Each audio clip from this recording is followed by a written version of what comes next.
Hey everybody, so welcome to the first video in the iMovie series. So if you are on this video, that means that you have chosen iMovie as your software to create your first custom video, which any of these softwares are a great choice, but iMovie especially is a very easy drag and drop system. They're all, okay, and I take that back. They are all drag and drop, but Apple really has perfected the ease of the drag and drop. Just kudos to them. But anyway, so when you first open the application on your computer, it's going to open up an empty movie. So basically, in this first video, we are just going to get set up by importing our media. Now, there's a couple of different locations in which you can import your media. This button right here is your first available option, of course. Then your second available option is after you already have your content in here. This button up here is your second way of importing your media. I also just want to note, this was something I was using when I was creating a lot of videos, is you can make your own libraries. So as you can see, cool transition videos, custom frames, GIFs and pics, and then intros and outros. Like I have four almost folders where you can keep content. I wouldn't recommend keeping too much content in here because it'll just eat up your storage space. However, a couple here and there that you use all the time or that you are using in that particular moment, you don't necessarily have to always import your media over and over and over again if you do find that you're ever using your content more than once.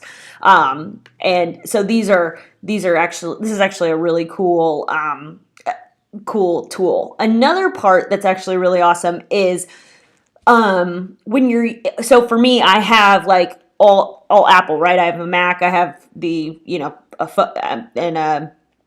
iPhone.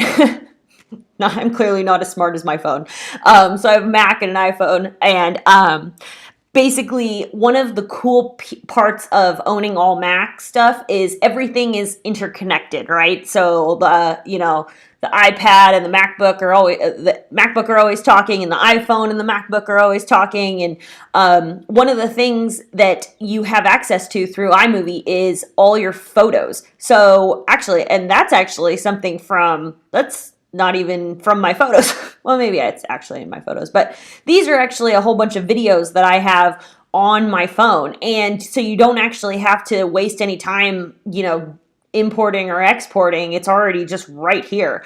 And yeah, so that's how you get new content into the movie you are about to create. And then of course, don't forget to save. So you must go back, you must somehow exit out of this and save it in order to make sure that the fastest way I've found is just by clicking this to go back to the main page, and then it makes you save a title, and then it adds it to your list of videos. I have developed the habit of, after creating videos, to delete all the content.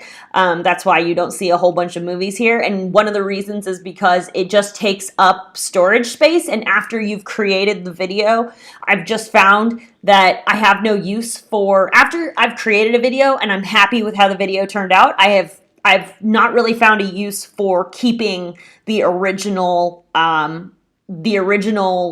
video file, let's say.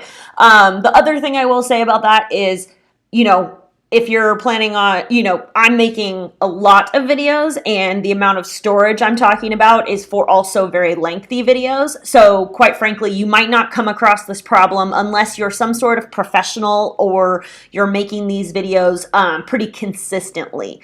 And which in that case, after you make the video and it's produced and you have access to it, you don't need this anymore. And there's no point in keeping it.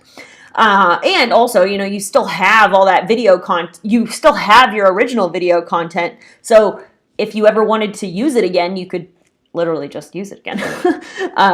Okay. So that is iMovie's, how you get all your content in the right spot to start making your movie. All right. I'll see you on the next.